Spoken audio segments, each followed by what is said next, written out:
Brexit naysayers predicting mass unemployment after Britain quit the European Union have been proven conclusively wrong, with well over 1 million more people in jobs in 2020 than there were 5 years ago, a new report has suggested. Using data from the Office for National Statistics, pro-Brexit think tank Facts4EU highlighted the fact that the number of people in work as of last year was 1,326,325 higher than in June 2016, the month of the referendum.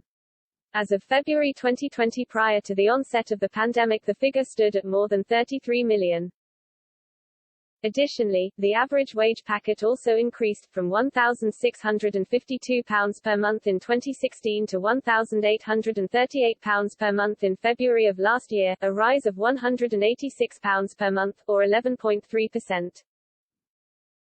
Nor was the situation dramatically impacted by COVID-19, Facts4EU's report concludes. Comparing June 2016 and June 2021, while employment had fallen from its pre-pandemic level, it was still up by 529,341 compared to before the referendum.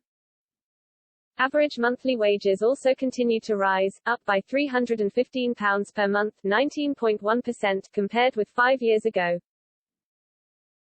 Lee Evans, Facts4EU's chairman, said, just over 5 years ago, millions of British people in jobs gritted their teeth and voted to leave the European Union. They did so in the face of official forecasts from the then-Chancellor, pro-EU Remainer George Osborne and his pro-Remain Treasury Department that over 500,000 of them would almost immediately lose their jobs if they voted leave. He added, this fight was, and is, about freedom. In 2016, the state-backed Remain campaign decided that the way to guarantee a Remain victory in the EU referendum was to scare the living daylights out of people. They concentrated on economic arguments, and produced official government forecasts, as well as forecasts from any international body they could persuade, showing massive job losses, economic hardship, and all manner of other things. Facts4EU had consistently argued the margin of victory 52% to 48% would have been closer to 60 to 40 without the fear factor induced by the government and others, Mr. Evans suggested.